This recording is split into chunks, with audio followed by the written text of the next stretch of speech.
Check, check, check. All right, 3-minute warning, 3 minutes. They're out. You got me? All right, 3-minute warning.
Can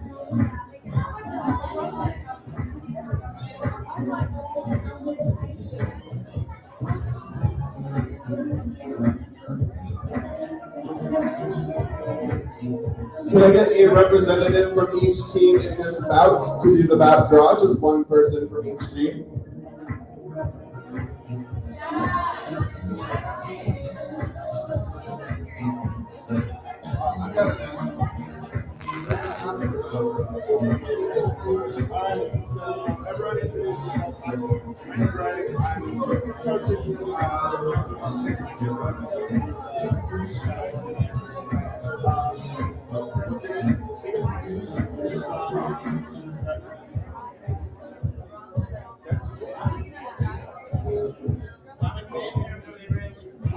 So the way this works is this is an app called Sarazi. For anyone who hasn't done it yet, you put your fingers on it and you keep your fingers on it, and then the app chooses one of those.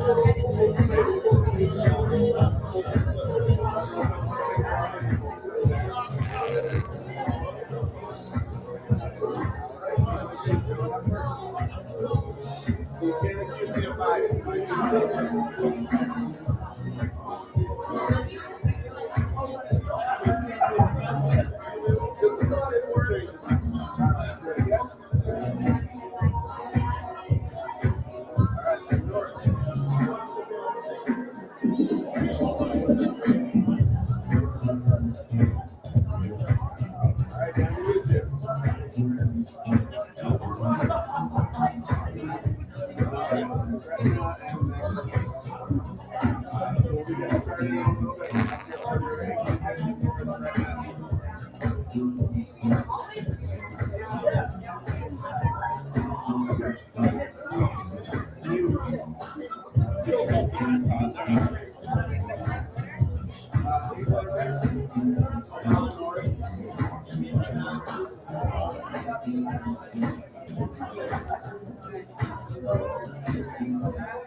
Michelle Troxler is our phenomenal bout manager. She's in the back. Give her a wave. Oh, hey, sorry, I was having too much fun. All right, babies, poetry. Poetry, y'all might live for it. And I know you do too. We're gonna have an amazing night. I gotta cover some of the legalese here. Here's what you need to know, wonderful people. Welcome to Louder Than a Bomb, Great Plains. My name is the Todd Father. You probably will never need to know that, so don't pay attention. I'll be your host along with Sarah Liz, the one and only, babies. All right, so this is a program of the Nebraska Writers Collective. Support them. They love you. You love them back, right? Slam poetry was invented in the 1980s by a Chicago poet and construction worker named Mark Smith. So angry. In 2001, Louder Than a Bomb was created in Chicago by Kevin Cobalt and Anna West.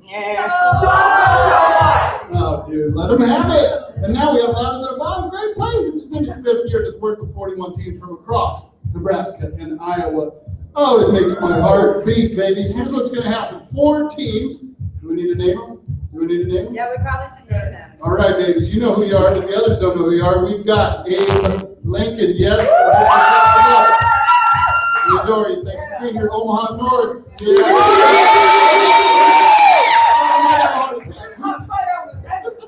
Yes. Feel it. Gretna, where's Gretna? Oh, yeah. Respect to all the poets. Elkhorn, last but not least. Lay me down. I love you all. Thank you. It's going to be the best night of our lives. Maybe second best. Whatever. It's going to be great.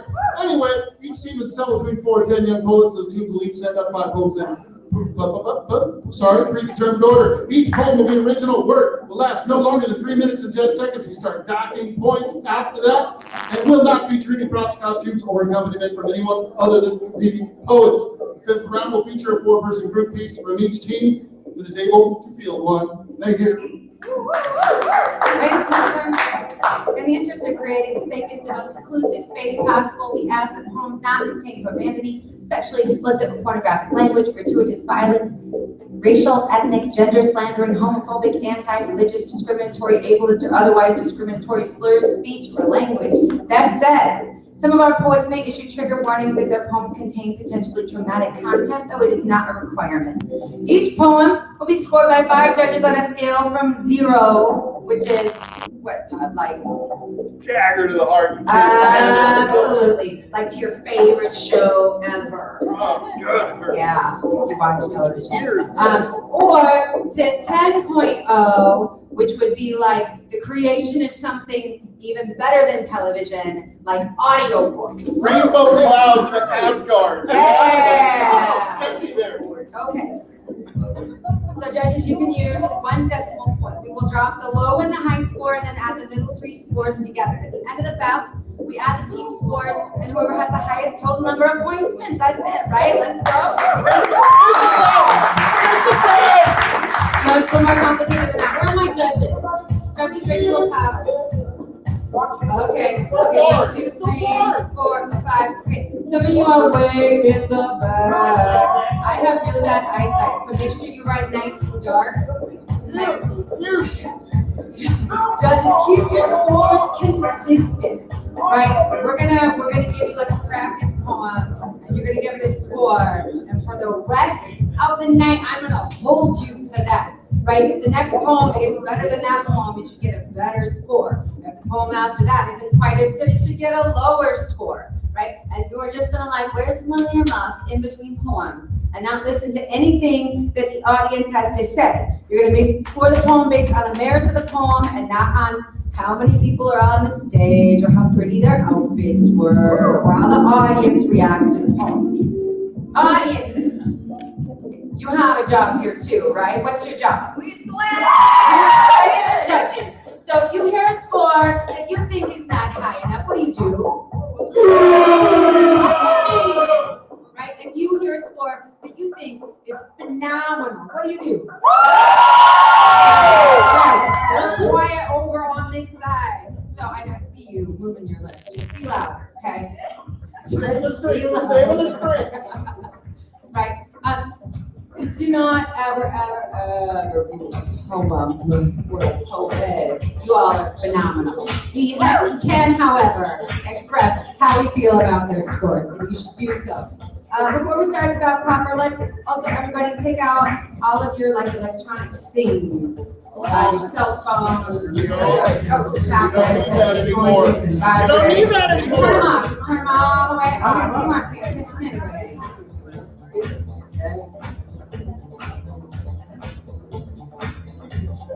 Then we have one more thing to do before we get the whole bout started. What is that? There you go. We got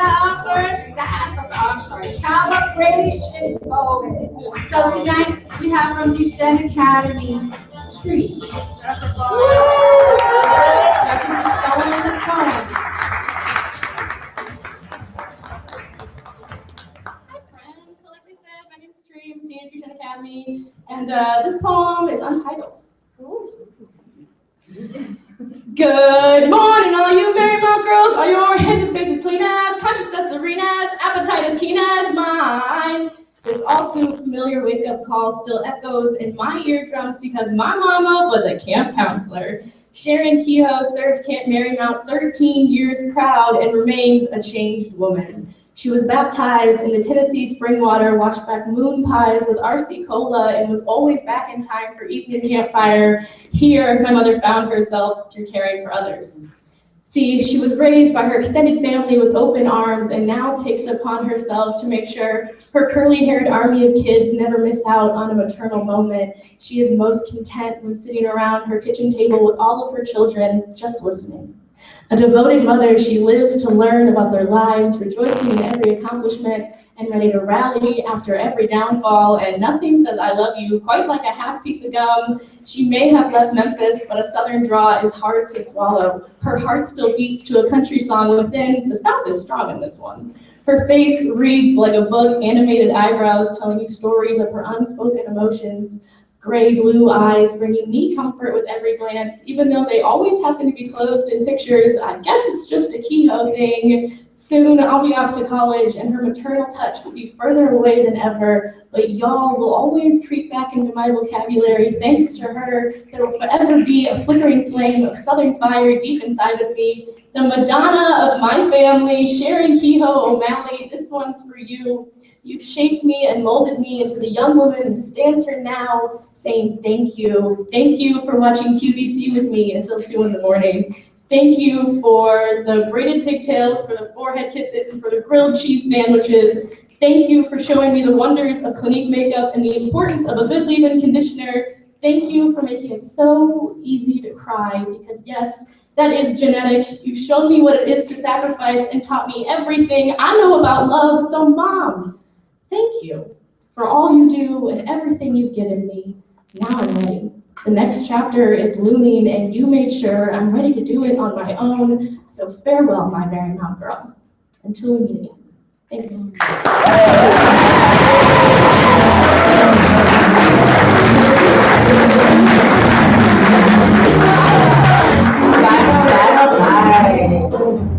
So my judges, you are contemplating, you are thinking really hard, you are giving that poem a score between 0 and 10 with 1 decimal point.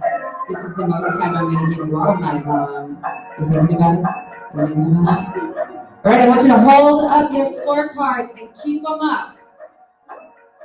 I'm going to try that again. Hold up your scorecards and keep them up. I got 1, 2, 3, 4, 5. Yeah, just keep them there. I'm going to write them all down and then I'll tell you what they say.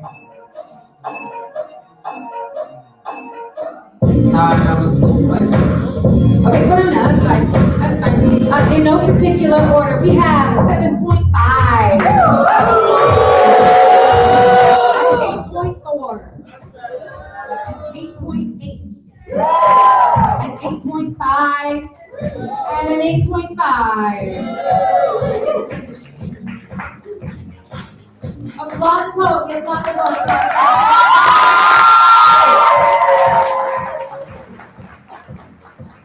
Okay, on deck, we're gonna have a poet from Abe Lincoln, but first I want to call up Chris Cook from the Famous to talk to you guys for just a minute because they were so gracious and let us come and use their space.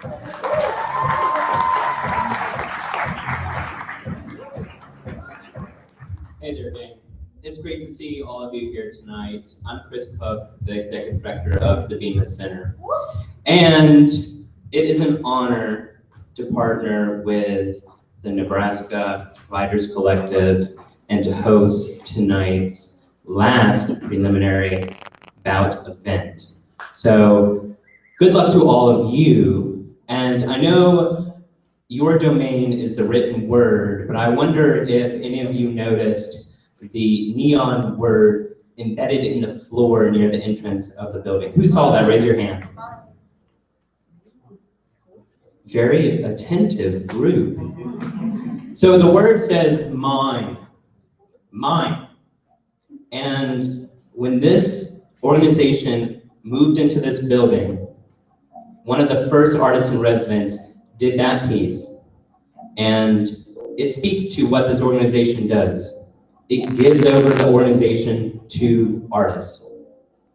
And those artists are here today making the artwork of tomorrow, right here in Omaha, Nebraska.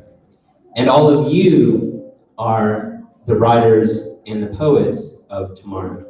So you obviously see a connection. So thank you so much for being here, and I wish all of you the best of luck. Now I'll hand it back over to the very capable MC. Thank you again to the Bemis. We like the Bemis. If you haven't come seen the art here before, it's a phenomenal exhibit. But let's get this poetry slam started. Our first poet up is from Abe Lincoln.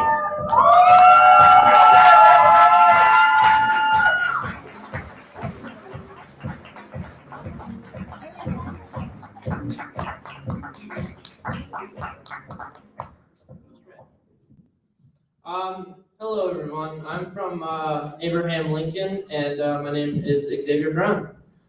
And this piece is called Hoodie. My hoodie drapes down my soul like a used towel. If you wring it out, you would be squeezing free every part of me. Now pardon me, when I say part of me, I mean the farce, the part of me that's only partly me. 4 years of hiding behind clothing, scared if I take off my suit of armor, the old scarred and rusted armor, dented in from the numerous blows, making the claustrophobia close in. The kinks in the armor, twisted, sharp, and rusty, slicing into my skin. I haven't even had my tetanus shots, the tissue and tendons torn at their seams, the blood pumping through them. I'm scared. Scared that if I show you the broken bones and cracked ribs, scared it wouldn't be good enough for you. My heart beats with the pace of my first sweatshirt, a base black bowl enveloping the mint ice cream colored lettering Diamond Supply Co. The rips in the vinyl poking through like the chocolate chips. I wore that thing every day for 3 months. My soul was imprinted in the scent originally. It swallowed me like a black hole of fabric, but now I can hear the melted cries as it stretches, the screams as I wrap it around myself. I guess I've grown now, but even then it didn't feel good enough for you. The next hoodie was as black as the last, with the cutest panda smack dab in the center, outlined in yellow, green, and red. Exclaimed, "Enjoy Rasta vibes." It was a face. This marked my rebellious times. I fell into a depression as deep as the bullet wounds that onset it, escapism in every corner of my days, my report card. It looked like a parent trying their hardest not to curse at their child. My hobbies included illegal, more illegal, and illegalist. But the class clown needs his costume after all the jokes, and I still couldn't make you smile. I still wasn't good enough for you. Hoodie number 9. I got it for Christmas. It's all I asked for that year. It was all that mattered. What a greater gift than a new piece of yourself. It was a galaxy print, blue and purple, clouds swirled through me. They didn't know my size, so it was big enough to fit 2 of me, draping off me like a royal robe without any of the status. A hoodie given through love, but still wasn't good enough. Hoodie number 26. No, was it 27? No. At this point, I've lost count. I can barely retain cognition of myself, each hoodie a story, and each story a lost memory, piled laying waste. They cover the floor in scars. The world falls dry to blackness as the mirror stares back at me. I'm confronted with myself. All I see corner of my eyes, sprawled across the mirror. The words still wasn't good enough for you.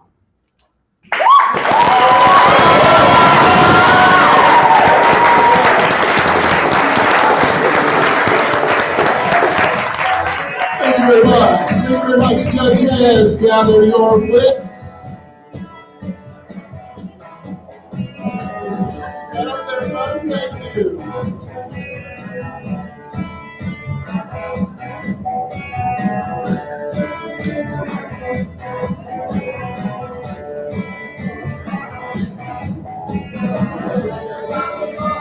See back there, they're thinking hard, they really care, these judges.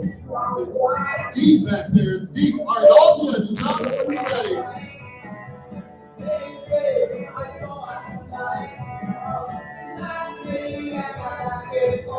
Am I missing a judge? I see 4. Where's 5? Where's 5? 1, 2, 3, 4. Is that I'm supposed to, what? All right, babies, so we're ready for this. We got, in no particular order, 7.7. 5.3. 8. Oh, sorry, 8.7. Sorry, it's my first step. 7.8. Wait a second, was it 8? It was a 7. I'm sorry, I'm learning. Yeah, sorry. So 7.7, 5.3, an 8, a 7, and a 7.8. I will never make that mistake again. Your forgiveness means everything to me. I'm actually a teacher, so I got this. All right, babies, thank you. Give it up for Omar. No!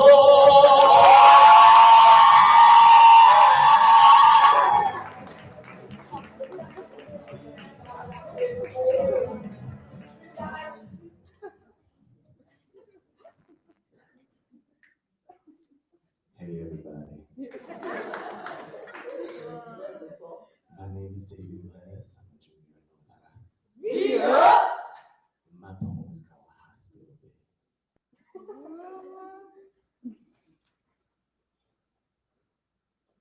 Beep, beep, beep. Sleeping and slipping away in my hospital bed, reminiscing on the past, both good and bad. Oh Lord, I remember my earliest memories like the birth of my little brother. So beautiful a sight watching them grow up, learn how to walk, talk, eat, read, count, spell. I love him, but what I taught him, I can't do myself because all I hear is beep, beep, beep. Sleeping and slipping away, the memory fades. Flatline, 10 seconds, restarts. Sleeping and slipping away in my hospital bed, remembering my earliest memories. First day of school, Hartman Elementary, kindergarten. Scared and crying, missing mom and dad. Meeting new people, scared of new people still. Meeting good friends I'd never see again. Irrelevant ghosts of the past fade away. Flatline, 30 seconds, restart. Sleeping and slipping away in my hospital bed, reminiscing on my earliest memories. I remember the first day I met my best friend, true love, little sister. Me being there for her there for me. I'd say I love you, she says she loves me. She's been there through all my depression and hard times. Without her, I wouldn't be alive right now. I just wish I could tell her I love her one more time before flatline, 1 minute, restart. Not so much sleeping, just slipping away in my hospital bed. I reminisce on my last memories. First time doing this, writing poetry, performing, people crazing, criticizing, I say thank you. Last memories of my LTAB family, brothers, sisters, mentors. I see them all in the back, smiling, wishing me good luck. No. All I see is fading and fading and fading and fading away. All I see is fading away in the darkness. All I see is black. Slipping and slipping and slipping and slipping and slipping and slipping away in my hospital bed. No longer reminiscing, just listening. Beep, beep, flatline, eternally, no second chances. Slept and swept away in my hospital bed. My spirit watches as people cry. Mother, father, brother, sisters, family, friends. I'm screaming, hoping this dream. Can you hear me? No, my spirit cries. Would have slept in that bed right now if it could have been, but never was. No, shall be. Beep. Sister looks up. Beep. Everyone stops. Are we hearing things or is this for real? Beep. Eyes open.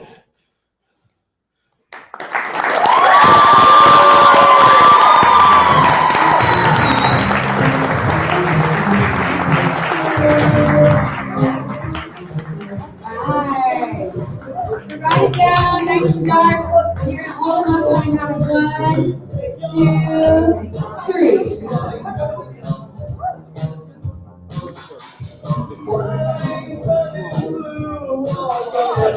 All right, put them down. I have a 9.0, an 8.9, 7.9, 9, 10. Let's give it up for our next group from Elkhorn.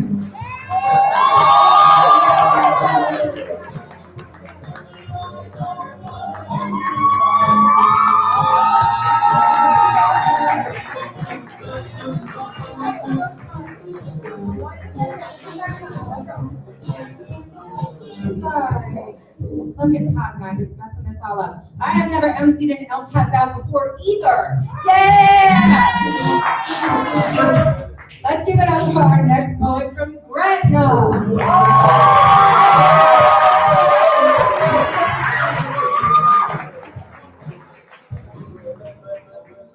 Hey, what's up, guys? I am nervous. Just kidding, my name is Trevor Ernst. I'm a sophomore from Gretna High School. This is popcorn. March 2nd, 2016, a pair of young adults walk into a gun range in Salisbury, Maryland. They go to the front office, they check out a pair of handguns and walk down to the targets. They pull back their hammers. 2 bodies fall to the ground and blood splatters on the walls around. The only thing left is a couple, a forsaken suicide note left in the car. Sirens wail in the world they left behind, leaving their families to cry, wondering why. Pop. November 13th, 2015. In the city of love, Father One sits down next to the woman he adores. In an arena for gladiators, they dine on a meal of kings. From the corner of the Coliseum, a 45 round sounds like a cannon. From the edge of a stadium, 2 men charge in with a pair of M92s, not bothering to ask questions before they start taking names. As the terror draws near, a shooter takes aim at the woman before him. Without hesitation, the father jumps in the way of the bullet, a vest of Kevlar, guarding her life and ending his. Pop. July 12th, 2012. A man walks into a movie theater with his pride to his left and his joy to his right. They sit back in tattered chairs and watch his previews come on screen. He goes beside him, pulls out some popcorn and begins eating without second thought. As the movie gets underway, a can of gas explodes into the crowd, causing all around to scream. Gunshots echo through the theater as a masked man stands, raising his gun to take aim. Without hesitation, the father forces his daughters down and takes a bullet to the chest. He doubles over, falls, and creates a pool out of blood, tears, and popcorn salt. Pop. All it took was a microwave. The harmless sound of popcorn popping and the memories of the dead came rushing in. All it took was a box of radiation and an artificial package of popcorn kernels to remind me of what's been going on around us. Is there something wrong with me? To make me question what's wrong with the world of our godforsaken microwave? Or is this normal? To be questioning what's wrong with the world? Or is this normal? To be walking around with undiagnosed PTSD caused by every story in the media? In what world is this acceptable? To be killing your neighbor instead of trying to figure out a way to make it end okay, to be pulling a trigger instead of moving a pen to simply apologize, to be pointing the barrel of a gun instead of stretching out your hand in hopes that you may be able to save somebody, instead of taking their life with the squeezing of a finger. Pop, pop, pop, pop. Every kernel, a bullet, every minute, a gunshot. Pop.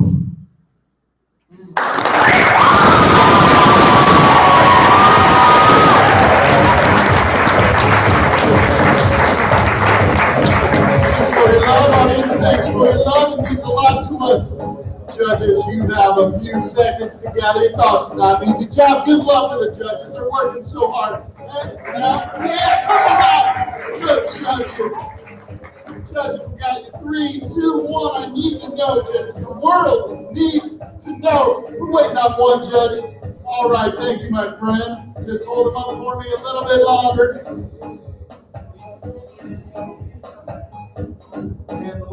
fun. There he is back there. All right, babies, in no particular order, 8.5.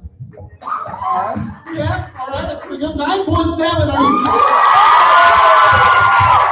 9.4, 8.1, and a 9. Thank you very much, my friends. Give it up for Elko!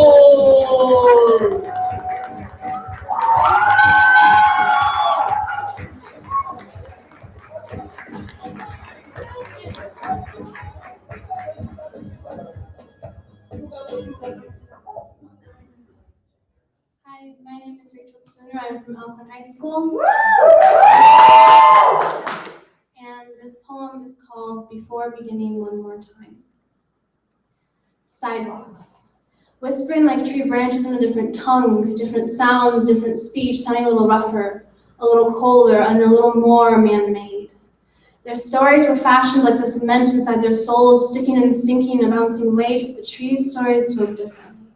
Different rhythm, different style, different sounds, different. Their stories with the facade of silence in front of the noise that passers-by, unaware of our existence, unaware of my existence. I will never believe they were unaware of you. The tree branches, they held our words, spoken in a sense of friendship, the only sense in my life that ever seems to be clear to me now. I can't feel you, I can't see you, I can't hear you. And I get the feeling that I want to connect with you.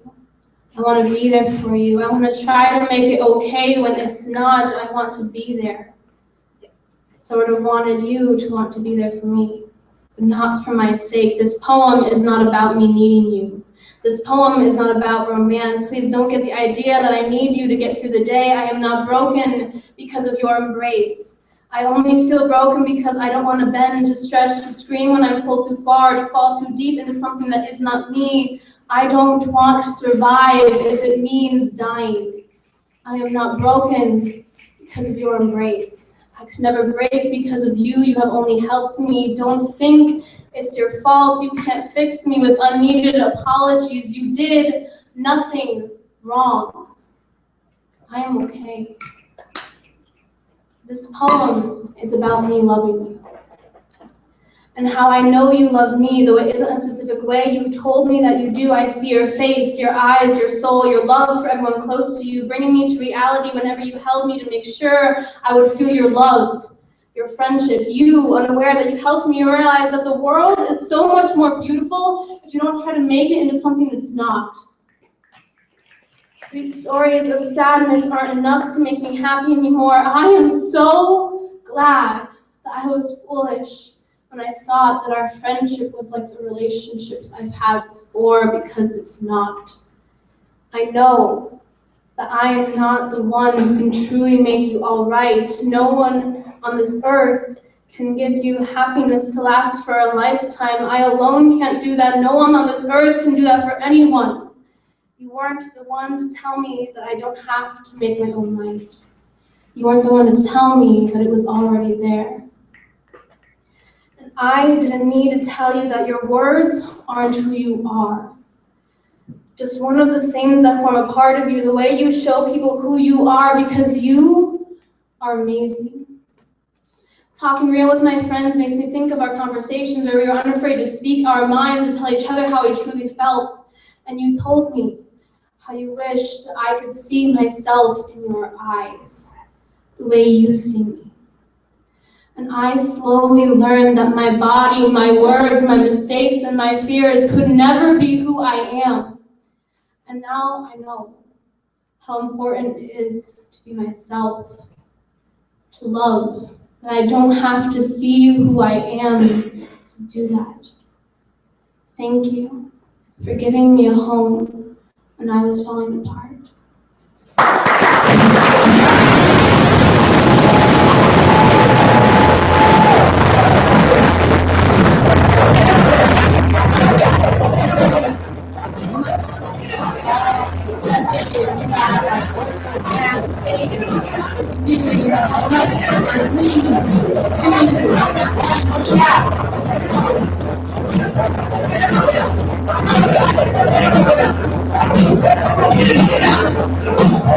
I just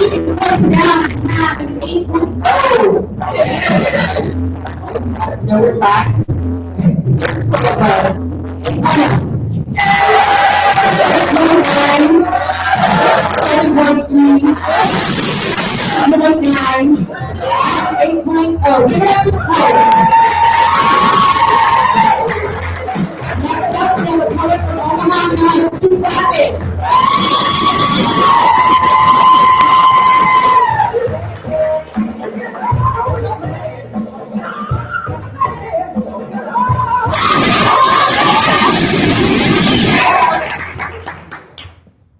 Is this Hi, my name is Amanda Hoster, and I'm a sophomore at Omaha North.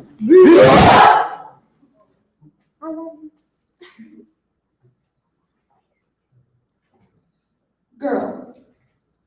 Girl, like, looking in the mirror, not liking what she sees. Girl, like, not being who she sees. Girl, like, curves, hips, thighs, chest. Girl, like, chest. Girl, like, chest binded down, but heart still beating. Girl, like, staring into her own eyes and wondering why they're crying. Girl, like, soft features, foreign features. Girl, like, jawline, sharp jawline. Girl, like, sharp enough to slit your tongue. Girl, like, you're tearing apart her mind. Girl, like, you're seeping into her veins. Girl, like, you're crawling under her skin. Girl, like, clear skin. Girl, like, she doesn't know anything about makeup and never will. Girl, like, long hair. Girl, like, pull it up. Girl, like, holding a pair of scissors and contemplating what a few snip, snip, snips could do for her self-esteem. Girl, like, pretty. Girl, like, pretty dress. Girl, like, dress. Girl, like, dress. Girl, like, dress. Girl, like, wondering what color tie would look good wrapped around her neck. Girl, like, dress. Girl, like, that outfit isn't very flattering. Girl, like, isn't that a guy's shirt? Girl, like, sneakers. Girl, like, sneakers pounding against the concrete. Girl, like, run away. Girl, like, run faster. They're catching up. Girl, like, who are they? Girl, like, who is she? Girl, like, what's happening? Girl, like, what's wrong with her? Girl, like, too many questions. Girl, like, tell her mom. Girl, like, tell her dad. Girl, like, no, no, no. Girl, like, stop. Girl, like, what about him? Girl, like, what would he think? Girl, like, he wouldn't love her anymore. Girl, like, shut up. Girl, like, boy. Not girl likes boy, but girl wants to be boy. Girl, like, boy one day, girl the next. Girl, like, confused. Girl, like, two faces. Girl, like, she wants both. Girl, like, she's sorry. Girl like me. Girl like me.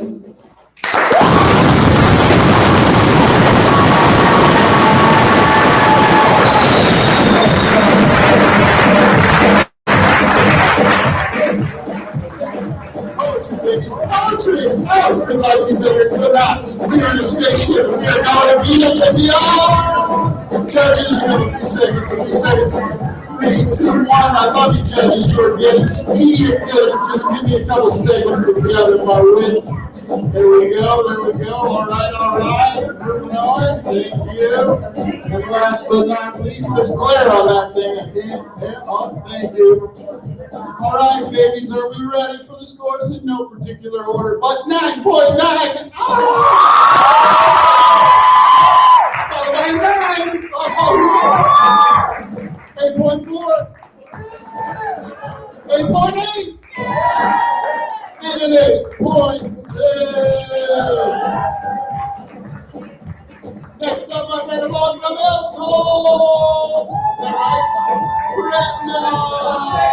Where are we? Is this all a dream?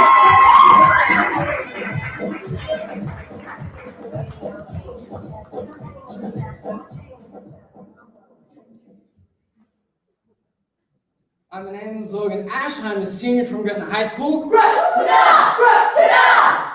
this poem is titled Artisans. I'm a painter, an artist of sorts. The canvas I used is the tan color of my skin, and the pen for too long has felt like the dull edge of a blade. As we know, there are monsters in life. I know it's sad, but true. These monsters start under our beds and soon bend their shapes to fit our head. And it's because of these monsters that I am a painter, an artist of sorts. These monsters have left black ink on the tan canvas that I use and pierced it to my very soul where it haunts me till the day I die.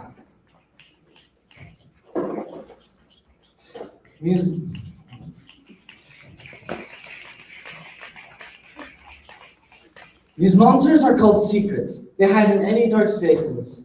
And many people have a light that dispels the darkness inside their soul. But any light in mine has dissipated since I was 3. Too wise for a child, so I hid it in childish antics and playful words, gleeful smiles and false laughter. Because the secrets say to follow them, but I followed them for far too long.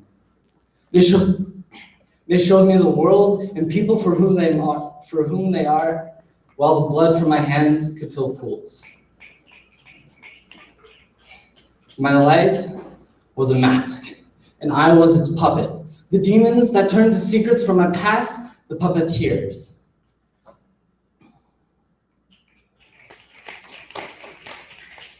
Running my life and thoughts like a masquerade, but further I fall slowly into darkness.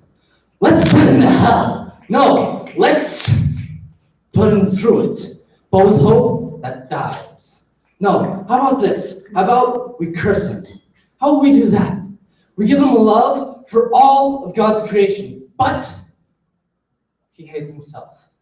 And when his love grows, his hate grows with it. They seem to be trying to convince themselves as much as they convince me. This curse, bound to my bones, had torn me apart for 10 years. The beast under my bed created a deadly reality full of hidden secrets, full of hidden emotions and scarred hands, where life had become a struggle for survival or ending the sadness. Then the voices of the ones that I cherished cried out over the noisy secrets. Live, they cried. Live for a future that you can create. Live to prove them wrong, those heinous lies. For we are with you in mind, body, and spirit. So I'm a painter, an artist of sorts. The canvas I use no longer my skin, but a page. And the pen, a quill, instead of a blade. For I am a poet, an author, a storyteller. I am an artisan.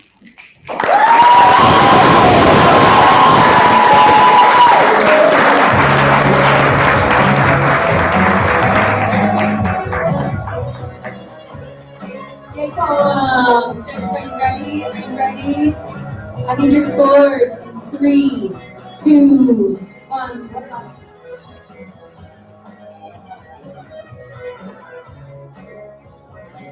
I judge, put up everything again. Everybody keep them up, keep them up. All right, now you can put them down. Thanks, everybody. We got a 6.0, a 7.9, a 7.5, 8.0, and an 8.0. And next up, we have a poet from Elkhorn.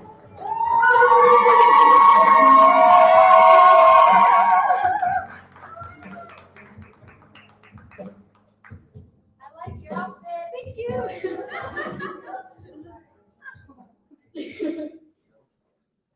Hi, I'm V, and I'm from Elkhorn, and I'm slightly dying on the inside right now.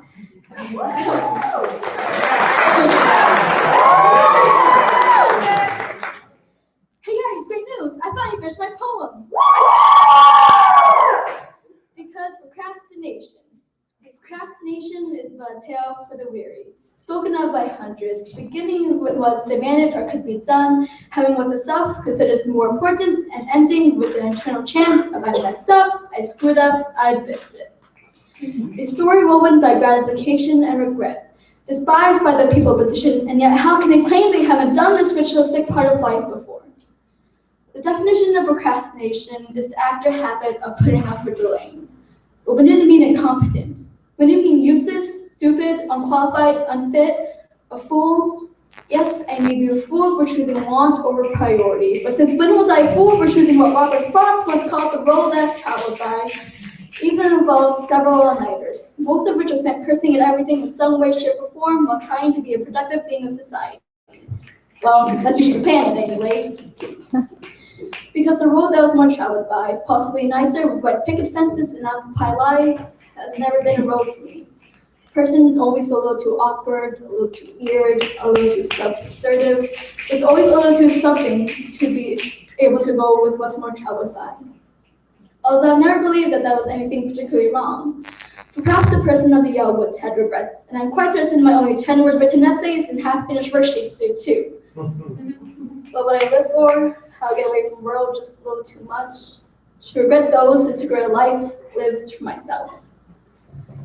Procrastination is but a tale for the weary, for the perfectionists, for the ones too tired, for those who prefer one way over another to flee from reality that doesn't quite want to be faced yet. I could go on and on blaming society, blaming it on politicians, on the generations that led up to ours.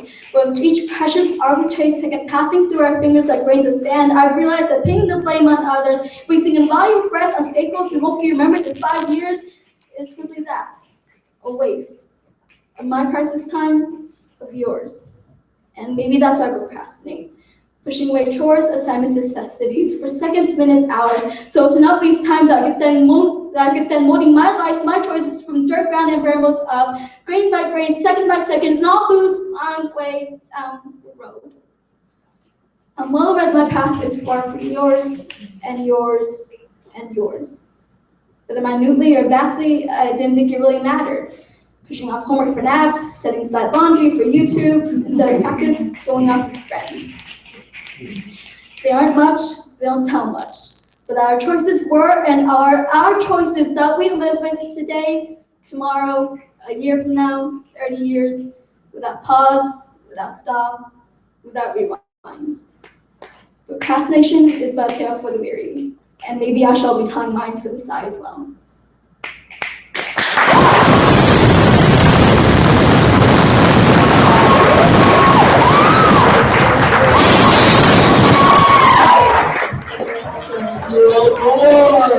Judges, gather your wits.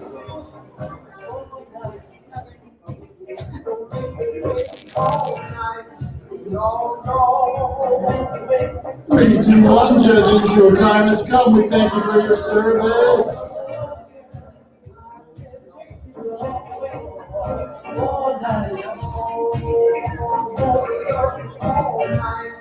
All right, thank you, judges. In no particular order, we have an 8.9, an 8.3, another 8.3, 7.2, and a 7.8. Well, are we ready for Abraham Lincoln? Yeah!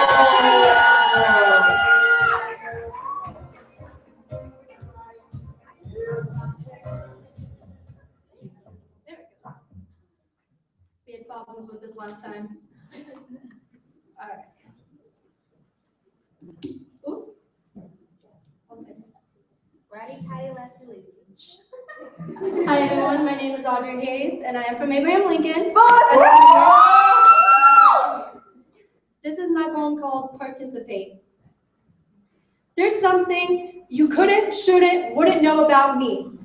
I've been to prison. Yes, the innocent outer shell, unpainted by Easter's brush, has been poached and graffitied upon numerous times as my fellow peers, the wardens, opened up a can of paint marked rainbow. Having my hands placed behind me with no way to avoid being the runt of the group who everyone thought was better off dead, made me confess I'd done it. Just to savor the mere hours left I had to breathe.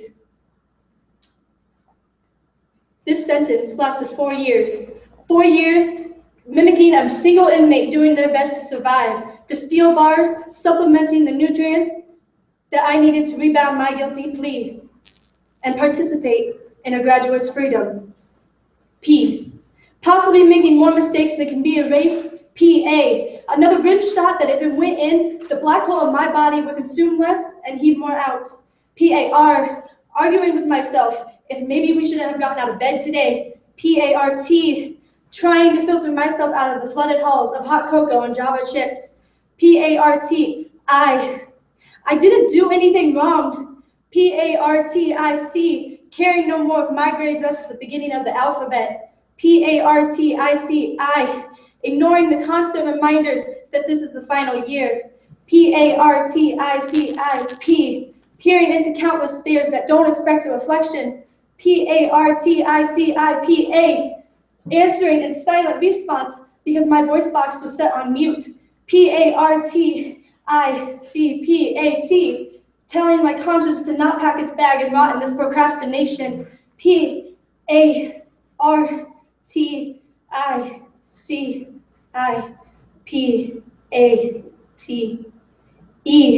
Eventually surrendering into what I have become. Nothing. What kind of freedom is that?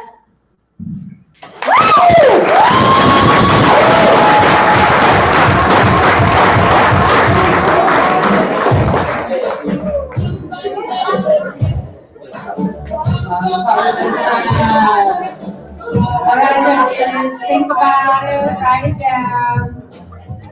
These are your scores, hold them up.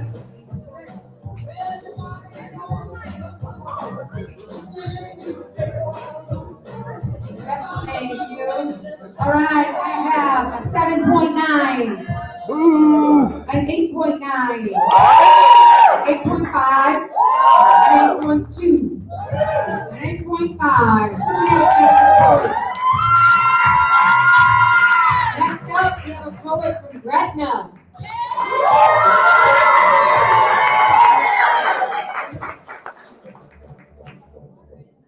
Hi, my name is Emily Austin, and I'm a freshman from Gretna High School.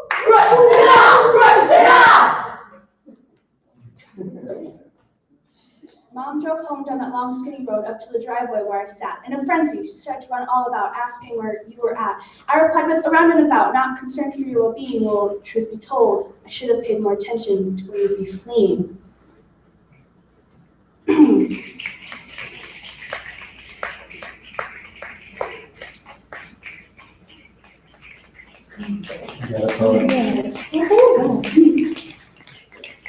Get in the car, Mom called. I was searching for clues as if you were near. Jumping in, ready to begin. I knew you couldn't have gone far. Down to the stop sign, just where the street ran. No tracks telling where you were. We stopped at the red light, heart frozen with fright. What was it going to tell Dad? Oh, don't worry, Dad. Everything's fine. I just lost your son. Boy, would he be mad. But no worries. Please dial 911. Wait for a ringtone. We're only a call away. I'd probably say this was my fault. If only I'd asked you to stay at home, safe and sound, roads quiet and frenzy silent. No, you devilish you. Ran away to an unknown place, the search to find you. Now more of a rescue than a race. I remember when you were young, head filled with sun and delight, Mom would say, pose for a picture, and try as I might, your free spirit could not be tamed, especially that frisky name. Oh, the pain I now feel for you, the thoughts that manifest in my brain. Did you walk out? Were you taken? Are you hurt? Have you hurt? No. Don't answer that, you've only been out for so long. We must wait 24 hours for the search for little brother gone. I can see the headlines now. Older sister loses brother, younger one mourns over missing sibling with her mother. Are you okay? Mom says it's time to go home. I suppose I'll have to have a talk with Dad over the phone, telling him, yes, your little boy disappeared. It was me who lost him. Now it's so clear all my life, the guilt of losing you will lay on my heart and my hands. Whoa, wait, Mom, on the porch there he stands. Oh my Lord, Noah, where have you been? And yes, oh my Lord, that is true, because in his hands he held the Bible, Old Testaments and New. Oh, don't worry, Emily, I was just down at church. Noah, you little idiot. From one of you little bitches snuck in at church and stole the Bible. Yes, of course, the face of a perfect Christian disciple. That, Noah, is profoundly sad. That you snuck away from home, scared your sister and mother half to death, only to go and ride your razor scooter down a hill and sneak into a church and to read about Jesus. You made our stomachs lurch. But that does not matter. You're home safe now. But Noah, promise me one thing. Don't sneak away without telling me where you are again. This is your final warning.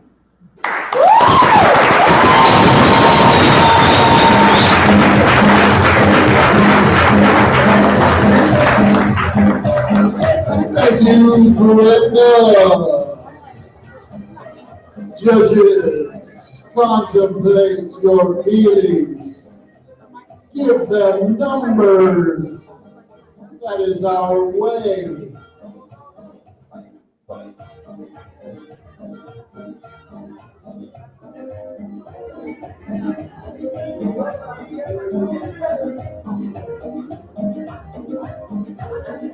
All right, babies, 5 scores, 5 judges they are. 8.2, 7.8, 8.1, another 8.1, and a 7.9. It hurts sometimes, but those were really accurate in the sense that they clustered together like us. It was a group hug of judge scores, wasn't it?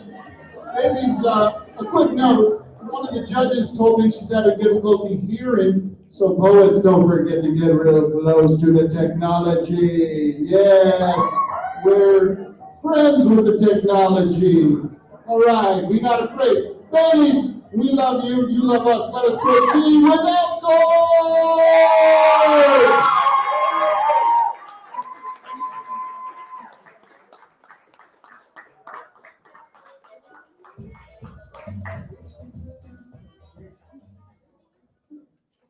I'm Maria from Elkhorn and I'm sophomore.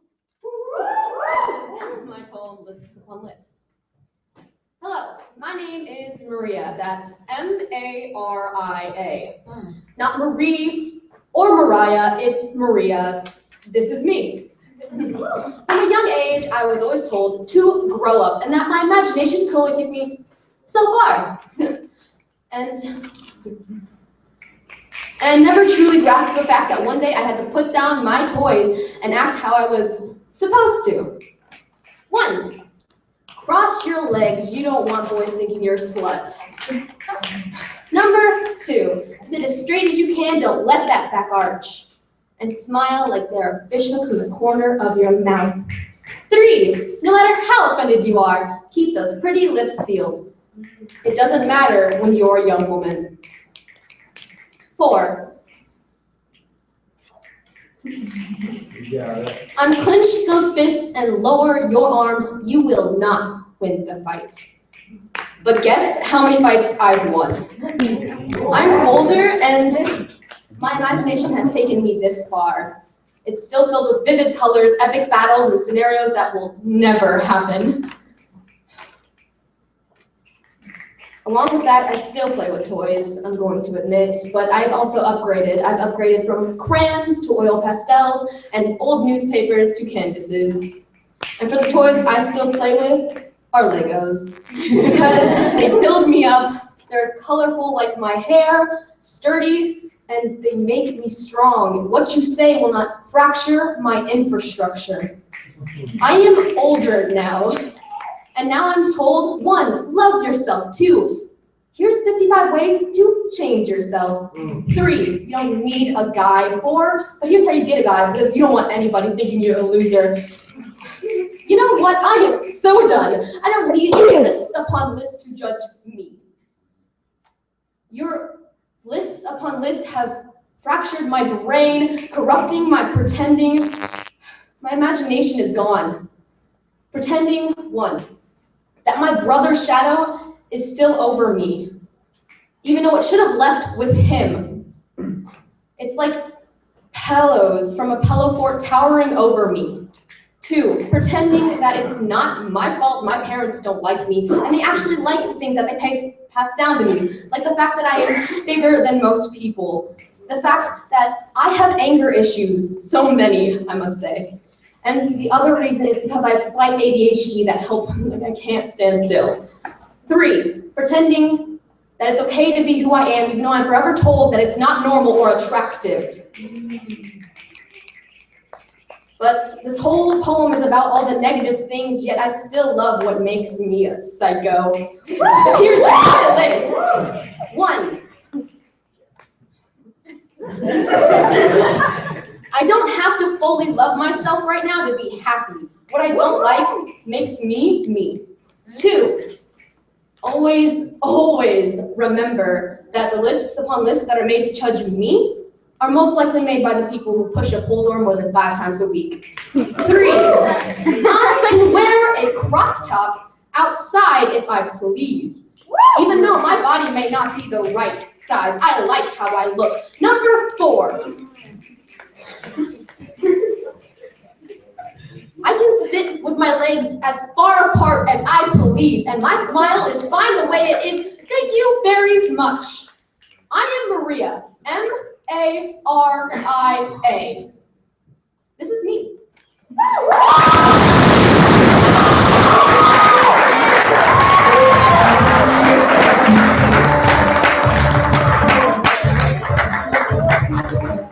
Right, while we're waiting for scores, I'd like to say, Todd, I think that little plaid shoe is awesome. You totally missed it. Okay. Scores, judges, 3, 2, 1, put them up.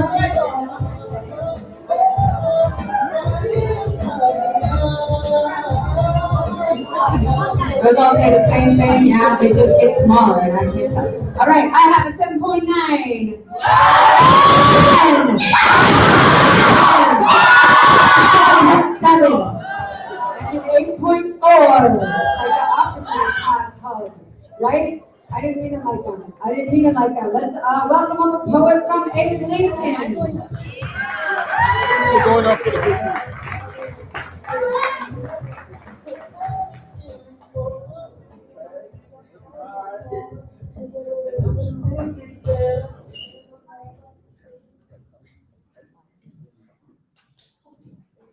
All right. My name is Abe Viola. I'm from Abraham Lincoln.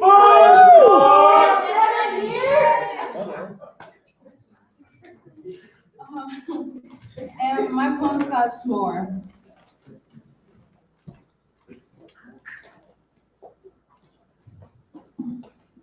I was raised in Atlanta. I fit in everywhere I go. I blend in like the chocolate sea of faces that swirl around me. Imagine my school like a s'more. The graham crackers are the brown kids, the Hershey are the black kids, and since we have the white kids, you just dump that marshmallow and chocolate, you get kids like me. The mixed ones, the confused ones, the ones that white people see as acceptable but never good enough because we have that one bad gene. As I grew up, people thought my brother and I were adopted because my father was white. The man that gave me the good genes. He always told me to treat everyone with respect. I said yes ma'am or no sir to anyone at school. Even to teach that you don't know if they're really there for the money or to keep us black kids stupid. Even the principals that suspend school for missing school. They don't care that they're preparing the kids for the jail cell they're awaiting. They're just there to collect the check. They don't know the reason these kids might be missing school or late for class. Maybe they are living on 2 hours of sleep from working all night. Maybe they have bills to pay, brothers and sisters to care for.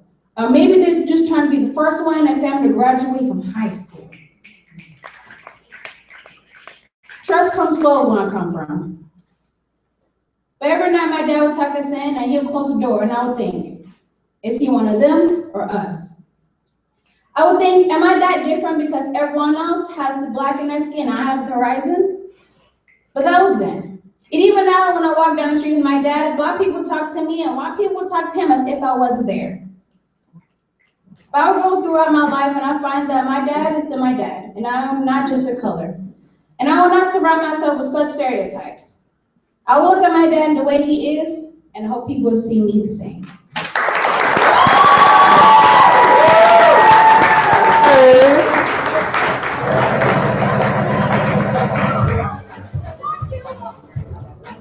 Thank you, Abraham Lincoln. Give love to the poets, baby. Love to the poets. Not easy up here. You're all alone. You're all alone. Just you and the technology. That's not always enough. They're doing fantastic work. Judges, are you ready? All right. Just a minute here.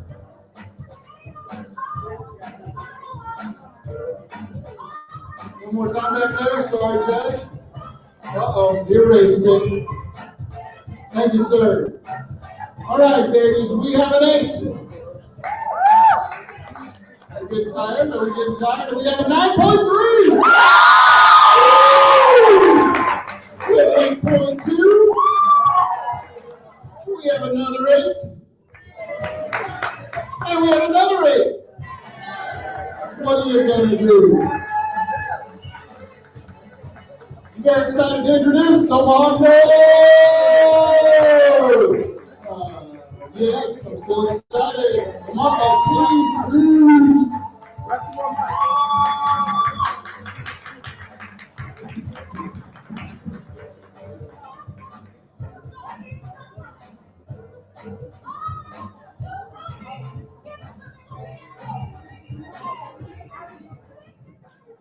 Hello? How does this work? Don't knock the mic over this time. I'm just put it up like this. My name is Corey, and I'm from Omaha North. My name is Xavier. I'm from Omaha North. My name is AJ. I'm from Omaha North.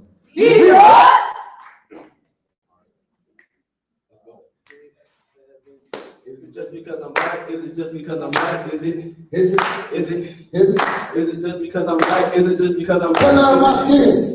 Easter, just because I'm black don't mean I have to attack another man with the gat. Matter of fact, I ain't got a gat, not acting like that. Uncle Sam the man, he took a slap, got me having visions of aftermath. Black bodies and shiny getting scattered across the lines. I shot them all, cops called telling them it's right. We just killed your little baby, bro. We said he had a seed, bro. We can get away with it, we get it like heroes, but no.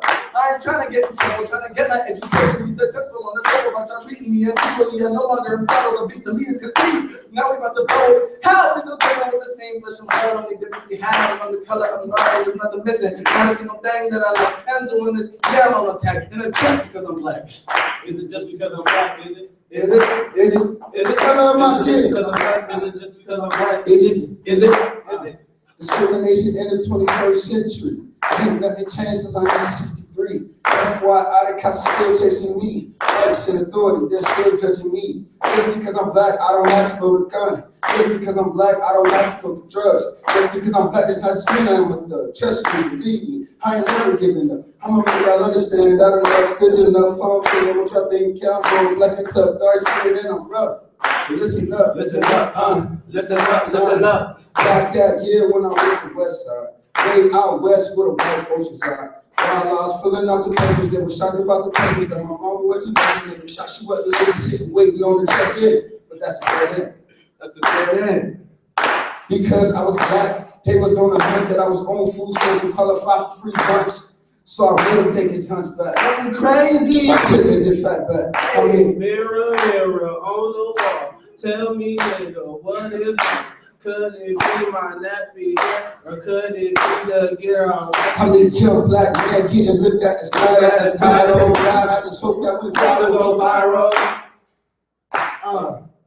Man, hope this go viral. Is it just because I'm black? Is it? Is it? Is it? Is it? Turn out my skin. Because I'm black? Is it just because I'm black? Is it? Is it? Is it? Is it?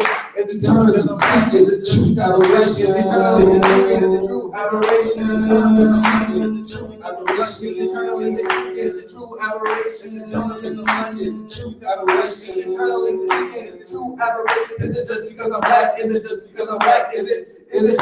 Is it? Is it? Easter.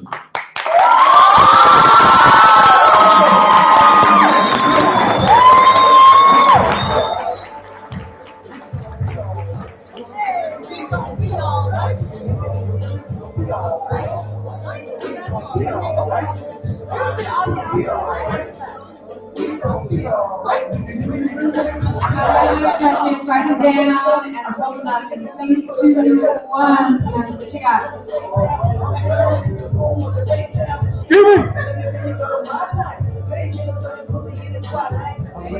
Thank you, judges. You wrote them down. I've got a 9.6. 9.5. 9.5.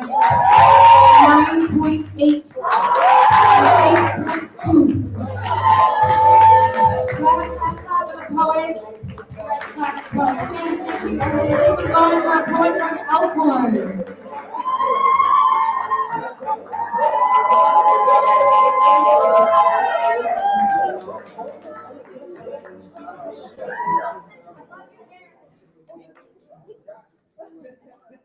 Hi, my name is Anna. I'm from Elkhorn, I'm a junior. I This like is my that. poem, The Princess Bride.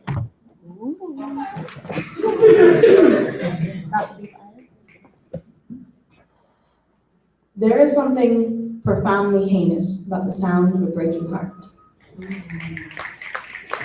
It ricochets off of the heart's walls of stone, sending it spiraling into its forever repetitive life cycle. My heart is my queen, and she sits on a throne of I will never love again, surrounded by pillars of broken glass, stained with the blood of each other's one too many nights alone, resting on a foundation of lies. Like when your father said he'd come back, molded all of your broken memories into solid brick. This is not simply a metaphor. Inconceivable. When the palace begins to feel the burden of loneliness and the loneliness of a one-woman defense system, they will come around. And they will bring their army of defense. We will engage in combat, a dance in this battle royale. These choreographed steps leave us not worried about our toes being stepped on, because we can't even pretend we haven't done this before. We will use our pencils as swords, glinting in the sun, not unlike the battle between Prince Humperdinck and Wesley. Surrender, they will say. You mean you wish to surrender to me? Very well, I accept. And we will laugh. We are men of action. Lies do not become us. We will each swear to the other. We will each swear to the other. We will each fall from our thrones, leaving us as exposed as we are loved. They will move into my palace, make a home, decorate it with promises, adorn it with picture frames, boxing trust, and I know it's love, because they won't even cut themselves on the glass. My new throne rests on, I will never doubt again, and we will love like we've never been hurt. Even though our fall shattered our skeleton from our cranium to our feet, but our little foot bones will remain intact. We know the dance and we know it well. There is no chance of stepping on each other's feet. This is not simply a metaphor. This is not simply a metaphor. There is something profoundly heinous about the sound of a breaking heart. It ricochets off the heart's crumbled walls of stone, sending it spiraling into its forever repetitive life cycle. Inconceivable! You know the feeling that my love thought my birthday was May 1st, but it's actually today. The my love thought 7 o'clock meant 10. The my love forgot I was coming home early. Inconceivable. Hello. My name is Anna Drew. You killed my heart. Prepare to die. Inconceivable. You keep using that word. I do not think it means what you think it means. Thank you.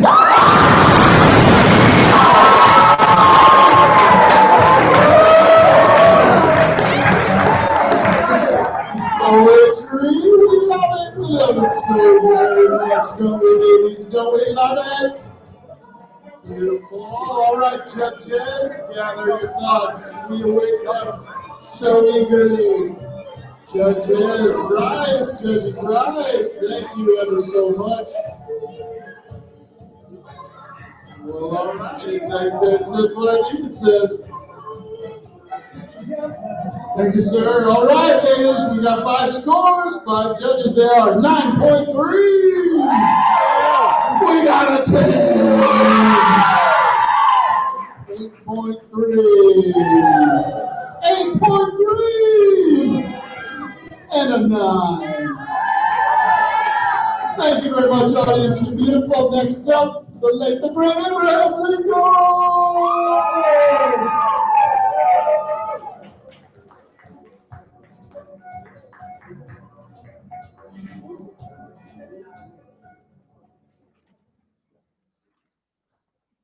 I'm Kara Downs, and I'm from Abraham Lincoln High School. The name of my poem is You. I see this empty page, but the words in my heart could fill a million. The problem is, I can't put them in an extravagant phrase that does you justice in the most beautiful way. But shouldn't I hate you? I wish I knew. I hate the way you made me so happy that I felt like I was flying. I hate all of the Facebook memories of us. I hate that you were in my senior photos. I hate the way you cheated on me. But at the end, I still love you. I'm lost inside this broken space in my mind. My soul tells me to let you go, but I'm just struggling so much it hurts. I'm trying to think this out. I want to write this on a page because I can't look at you and say this without the hopeless thoughts crossing my mind. I knew it was too good to be true. I look at you and my mind just blinks. Remember that time that we marathoned The Hobbit? I don't want to be anywhere than right there in your arms. Now it's just a bittersweet memory. I see your smile, and my heart still skips a beat. My emotions are running a race against the speck of time that I spent with you. Every depression spike, you came to my rescue, but you said I was too needy, and it was all for show. I'm begging you for the truth of the life I thought I had. The past was just a fantasy that can't be compared to the nightmare of the future. I'm still staring at this stupid, empty page. So I guess the final thought will stay on my heart.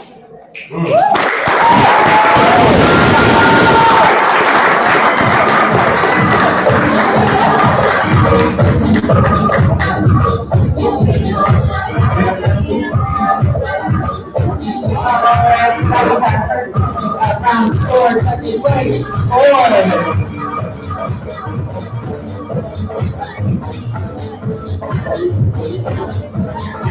Alright, you can put it down, judges. Thank you so much. I have an 8.6, 7.9, 8.0, 8.0, and 7.9. Applaud your poets. And then applause going for the next poet from Omaha, New York.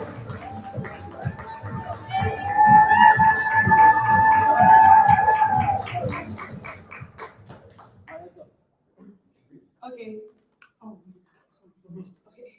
My name is Jay Farmer. I am a junior at Omaha North High School. My poem is entitled Small Brown Girl.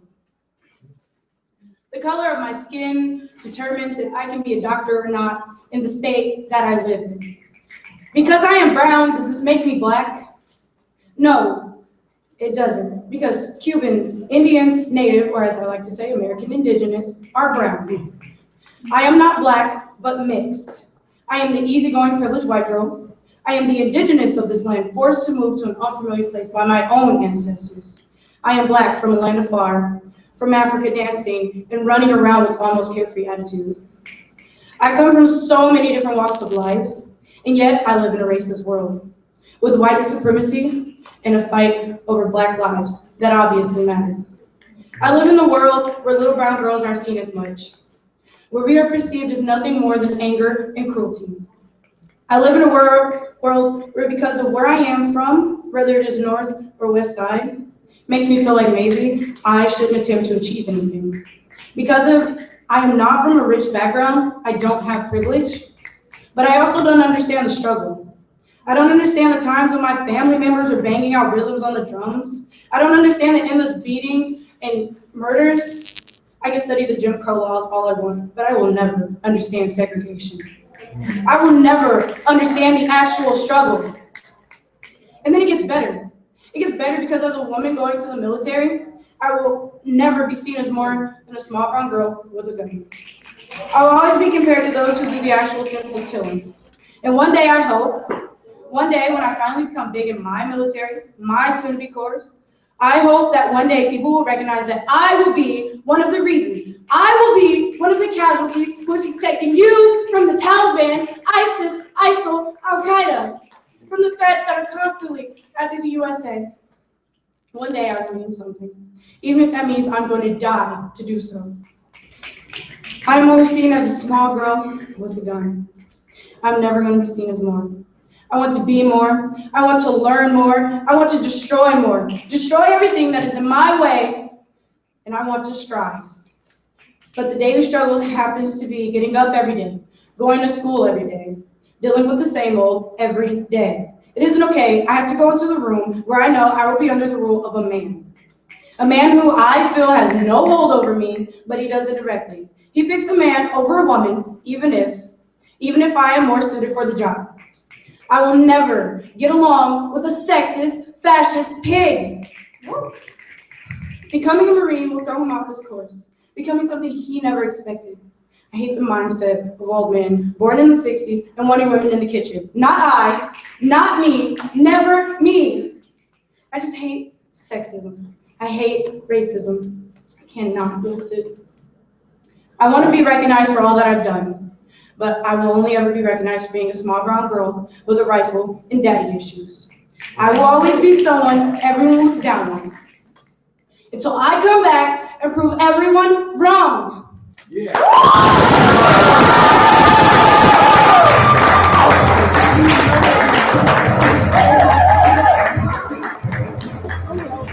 Thank you, ladies and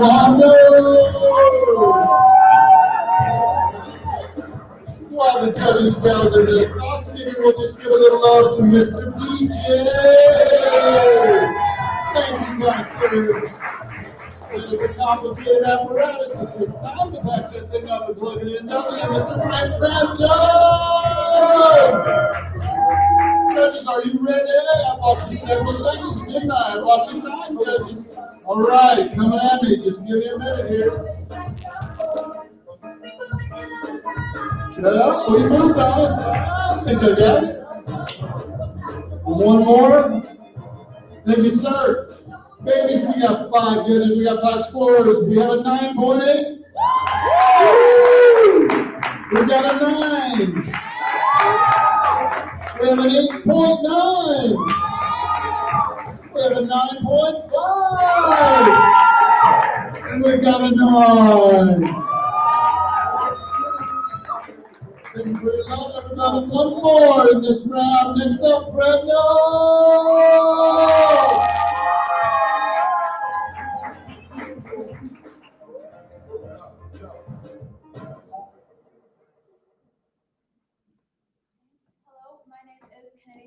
I am a sophomore at Gretna High School. And my poem is called Democracy versus Donald Trump.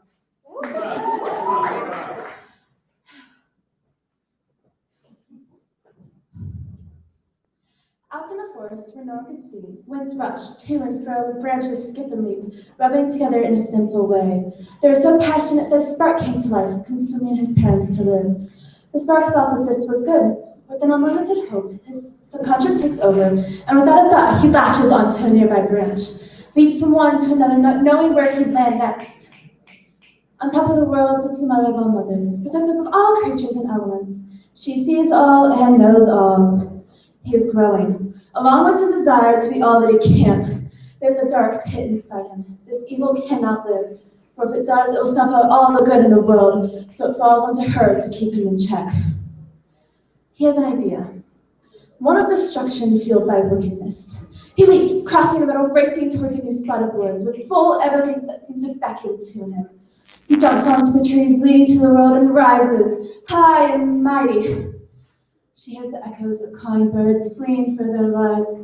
He has gone too far and must be stopped. This little spark has become too powerful and must go out in a puff of smoke. Vastly becoming all that he wants to be, he takes all the animals prisoner for a bedding and crushes all the trees between his limbs, rolls flowers into crispy ash where they had no use. Reaching to the sky to take her hostage, he would become all powerful, so large that nothing could stop him, not even her. His black smoke swirls up to meet her, choking her, turning her pearl-white clouds into an ashy gray. She defends herself by turning the darkened air into crystal raindrops that fall back on him, cooling him in spots, but it's not enough. He brings out the heavy artillery, bullets made of charred wood from trees she saw growing since birth. Shocked by his cruelty, she pauses long enough for him to disperse a third of the wispy soldiers.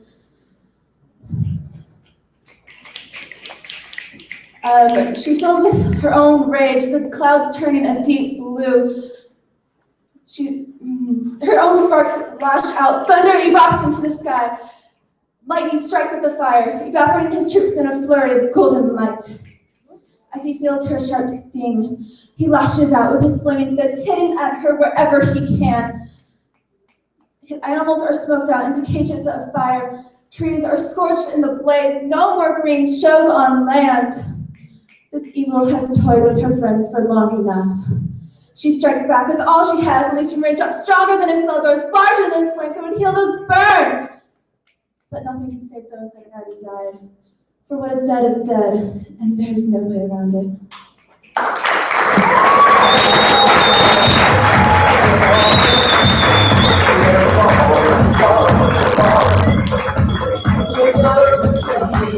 Alright. So judges, you're gonna put up their scores, and then we're all gonna sit tight for just a second while I tell you what's gonna happen next. Judges on 3, 2, 1, what you got?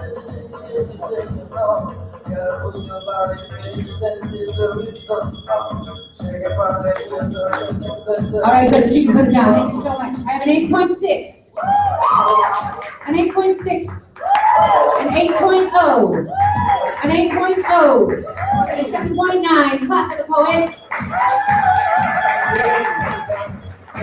That brings us to the end of round 4. How many rounds are there? 5. That's right. But the next round is our group round, which means judges, don't go very far. We need you for another round, but we are going to take a quick break, like a 5-minute break. I need a coach from each team to go back in the corner and leave in your shell, and then we will reconvene. Thank you so much.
This is your 1-minute warning, babies. 1 minute. The group round is about to begin. Judges, approach your boards. Teams, remember your voices. Audience, prepare to take your seats. The spaceship is ready for liftoff. 1 minute, everybody. 1 minute.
We're missing a team. I don't see all our beautiful performers. Everybody get up here. Remember, we got a whole other roundabouts at 7:30. We got to get it done.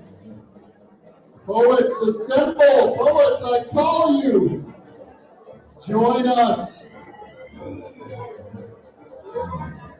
To be poets.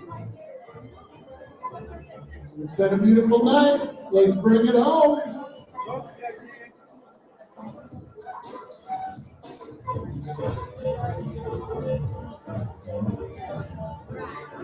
Hello, poets.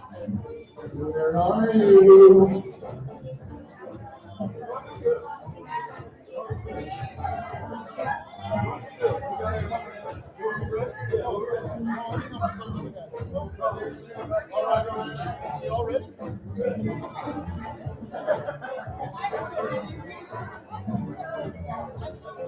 All right, let's just check. Judges, are you ready?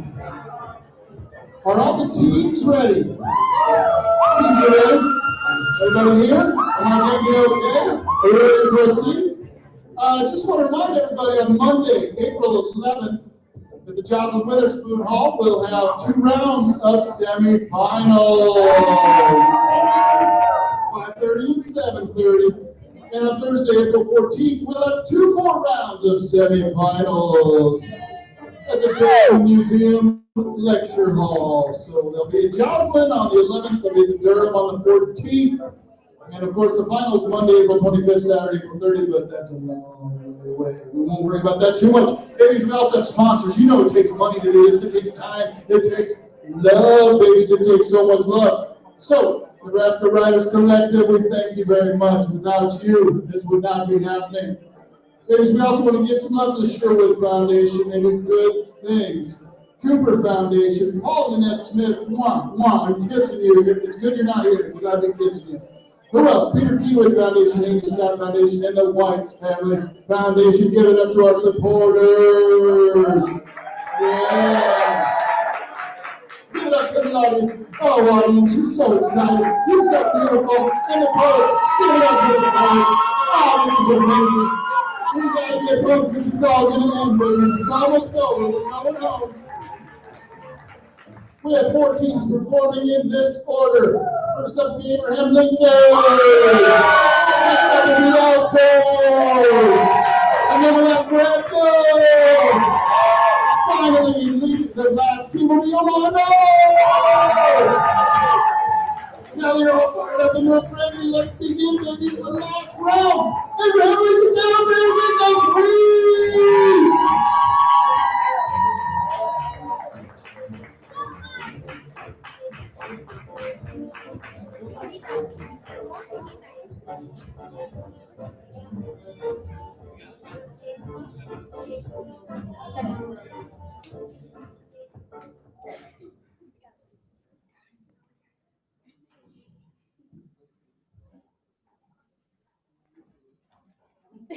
My name is Abe Viola.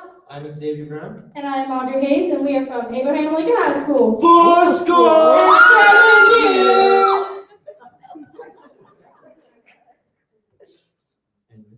When did silence first become a word? Was it when the crickets didn't chirp to bring warning for the oncoming storm the town had no siren for? Was it when the weeping mother Couldn't couldn't stand stand. the flatline tone anymore? Or was it when the sun became a coward once? The river paid an unsuspected visit to millions of people's homes. I used to speak in a calm, hushed tone, every word thought out, every syllable properly enunciated.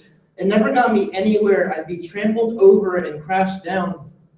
For me, silence became a word when I mouthed one simple phrase. Hi, welcome to McDonald's. When I was a kid, I always told to stay out of grown folks' business, but when I was ever told that, I found my opinion didn't matter. The judge looked like what a caricaturist would draw of someone from Georgia sitting in his weird suit that looks awfully a lot like a nightgown, sternly looking down on me like I was the stupid one, like I was the one that didn't understand how life works. At work, my scent reached the nose of the sleeping wolves who had been deprived with hunger for months, and their next target became me. I took the lashes of degrading words on my appearance and personality, leaving me with more stitches than class. I was just a little kid with dreams that didn't matter.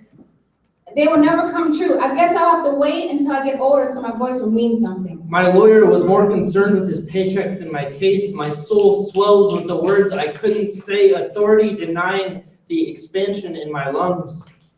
Silence hadn't always been the one who heard my tears at night, or be the amounts of makeup I caked on to keep looking my best. It became more comforting than a Big Mac and large fry. Now survey number 813.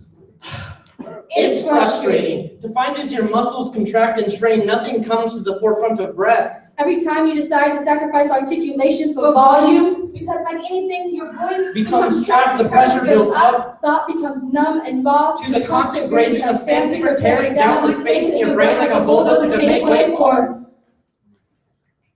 Well, isn't that what you wanted? Poets who's here to create, Used to afraid to change the world. Now when someone tries to silence me, I tell them, How dare you tell me to be silent? I wait 17 years for my voice to be heard. I am grown up. I make most of my own choices. So I should be able to voice my opinions and be taken seriously.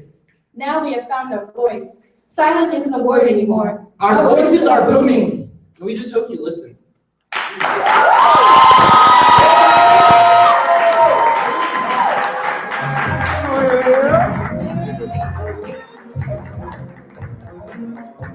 Right, so that was something new. We got a 4 verses or a piece every poem. In this round, we're gonna have 4 poets in it. So judges, figure out your numbers and put them up. What do you got? I can't see. There we go. I can't see yours either. Alright, put them down. Thank you so much. I got an 8.7. A 9.2, a 9.1, a 8.8, and a 9.0. We're clapping for Elkhorn.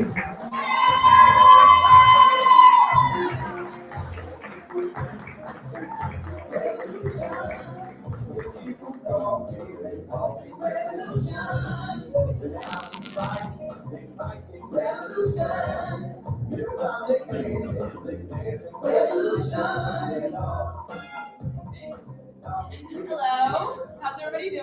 Good, how are you, girl? We are from Elkhorn High School. I'm Simon. I'm Anna. I'm Tessa. I'm Maria.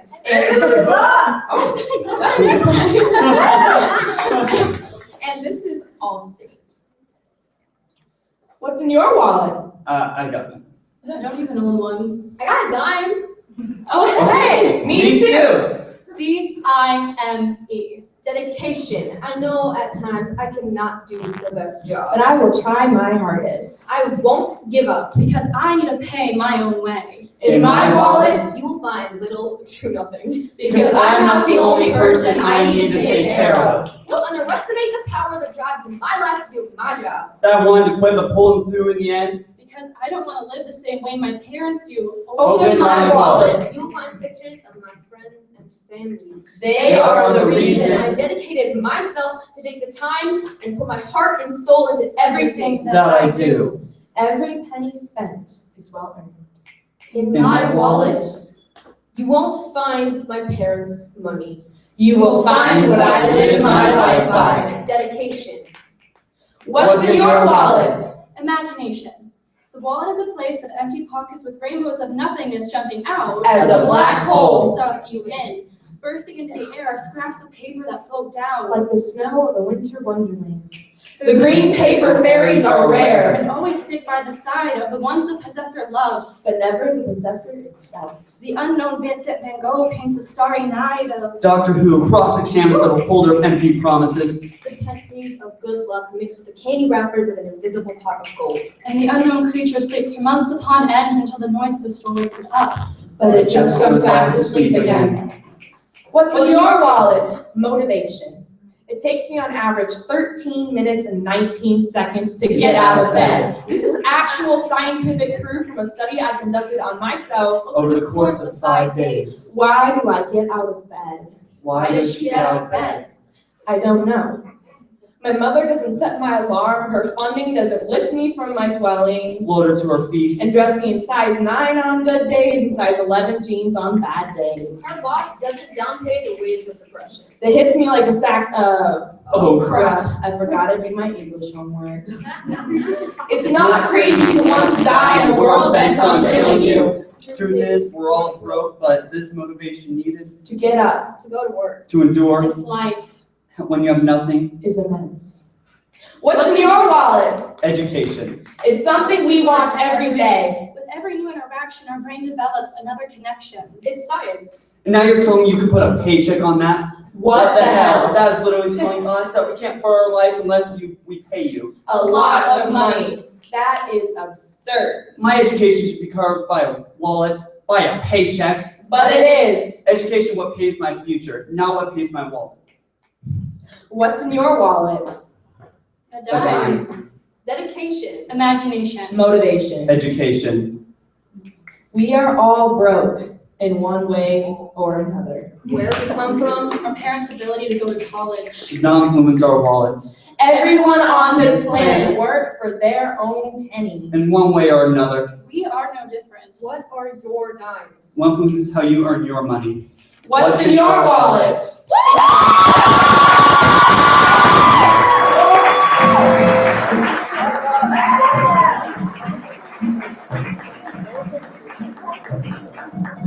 Poetry. I think I hurt my throat. It's back. Awesome. Thank you, Abraham Lincoln. Wait, is that Elkhorn? Thank you, Elkhorn. I've been up here a long time. Do I get paid for this? I don't even know. The poetry's enough. Judges, gather yourselves. I love you, judges. Big kisses coming from me to you momentarily. Get ready for it. Freshen your breaths, judges. All right, coming at you. One more attention. All right, I think I got you. The judge love coming up. Thank you. All right, my friends, the scores are 9.3, 9.3, 9.4, 9.2, and 8.9. They're both at 8.9, dude. You guys are rocking. You guys are rocking. 2 more teams, and it's all over, babies. I'm going home. Next up, Gretna!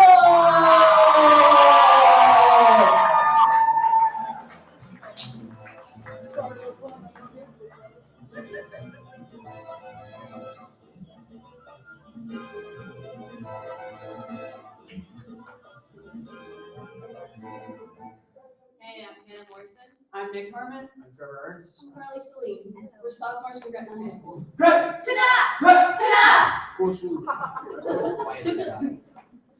When I walked outside, The earth bowed to me, clouds billowed. Sky church. What was wanted? given for free. I was the ruler of my matchbox world. My head whirled in dreams of today. My shoulders carried siblings home at night. My knees were speckled with scabs, the marks of warriors. My toes danced on hot concrete to the sounds of summer. Put me in a place where I belong. But the only time was now. My only problem was which color of chalk to trace my imagination in. Nights stretched long, slow, reached up to firefly that danced. Under streetlights that hum, flickering, I played hopscotch, landing landing, in my personal I spotlights. was radiant, untamed. alive with the gradual rushing of time, Storms of change, Excitement, relationships, and drama, time sped up. wears me down. Burns up rubber. leave scars on my skin. My is head, intertwined with yesterday, tangled by tomorrow. my shoulders strain, weighed down by gravity. My knees sink, worn out by reality. My toes, have become accustomed to curl under pressure. My eyes strained with visions of the future. My ears too sensitive to what others say. my mouth stutters nervous lies when it used to sing loud. My nose is in everyone else's business when it can barely handle its own. I used to be the ruler of my matchbox world. And all it takes is the strike of a conversation and I'm left in ashes. The monsters under my bed have grown up to be me. They used to leave with that check to me, now they're in my head. What was once the boogeyman of college applications. Once aliens, now alienated friends. Once the unknown, still unknown. But bigger. Closer. Now I stress out about ionic bonds, big bonds to my so-called friends. I'm expected to know all this useless information when social formation is the only thing that lends itself to teaching me who to be And how to be anybody. worth mentioning. Negative enough. without knowing electrons. Complex enough without semicolon. Can't find anyone, let alone what X equals. Feel small enough not knowing how big empty space is. But if slouchback science classes have taught me anything, it's that the mitochondria is the powerhouse of the cell.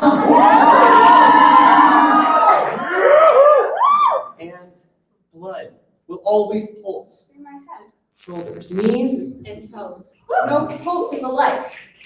But each beat is a note. each note adds to that song. Ever aging, ever changing. Age is undeniable. But joy is negotiable. My bones may grow old. But I'm forever alive in my Shoulders. knees. And toes.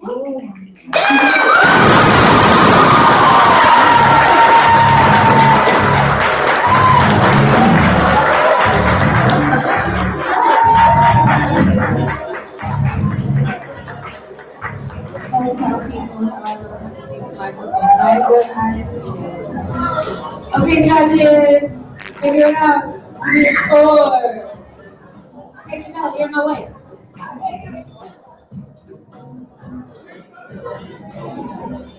All right, judges, you can put them down. Thank you. I have a 10. And another 10. And a 9.8. And a 9.3. And 9.1. Keep your hands going for Omaha North.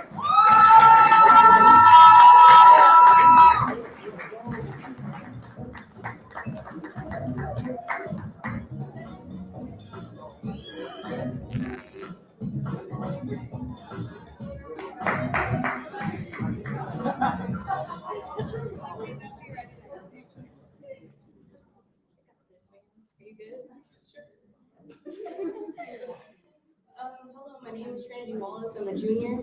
My name is Haley Horton and I'm a junior. My name is Glenn Twan, I'm a sophomore. My name is Dennis Manitanga, I'm a sophomore. And we go to Omaha North. This poem was inspired by a Negro spiritual and it's called Chains of Freedom.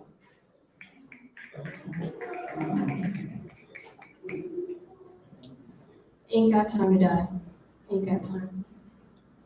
I walk around with chains on my hands to my ankles, bleeding from my fingertips dripping down to my legs. My eyes are stained by the color red. My feet aches with blisters and sores, but I keep moving.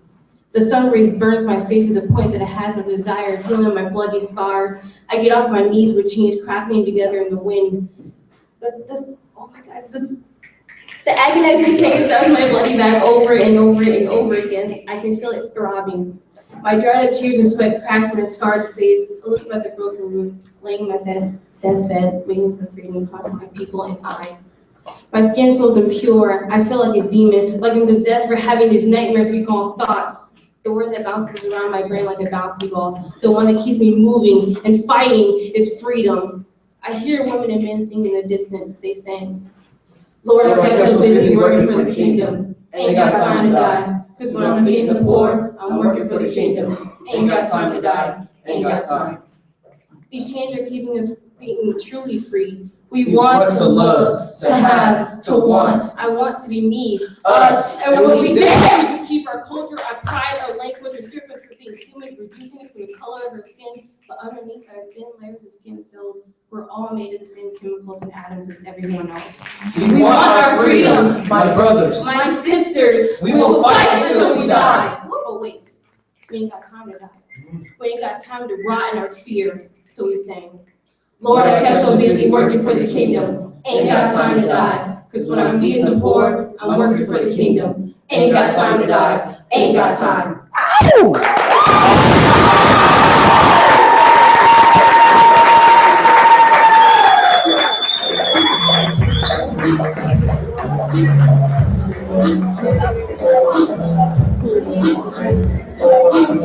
Give it up for the group yourself! Come to the end of a very long road, babies. We made it. We made it. We were beautiful, weren't we? Judges, gather your wits one last time. I see two of the judges. I see three. I see four. I see all of them. It's very exciting.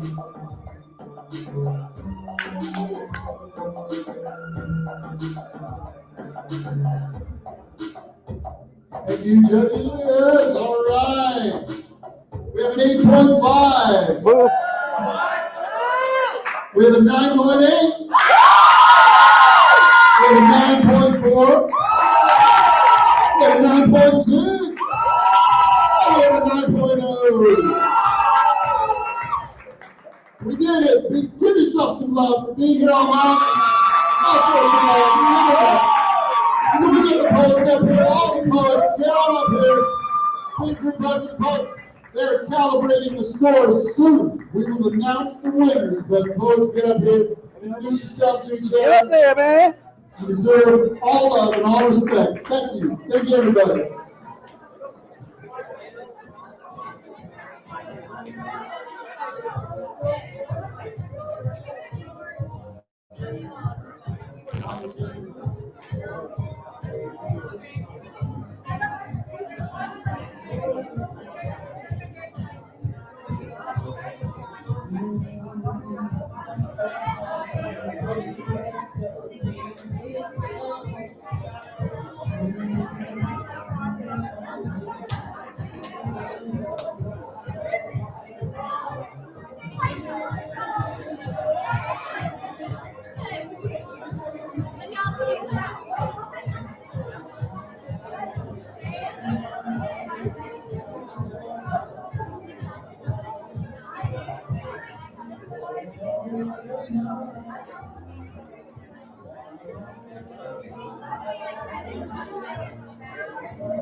All right, we have scores. Time has come.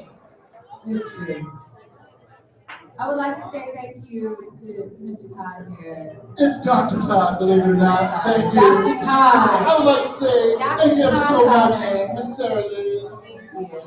We're gonna do this okay together for our first time. We did all right, baby. We did all right. I think we're great team. All the clappers are up here having fun, so. I know, they're like, just tell us what. As it should be. As it should be.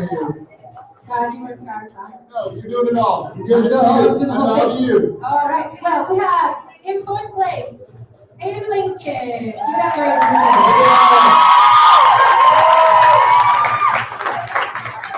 Lincoln. In third place, Elkhorn.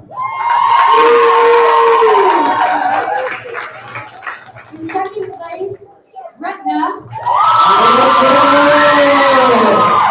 And the winner of tonight's poetry slam is Omaha North.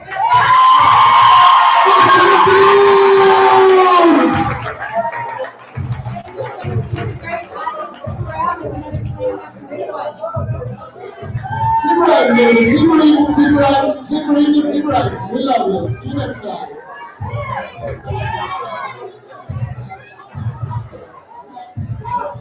Judges, turn your scorecards in to the table in the back corner.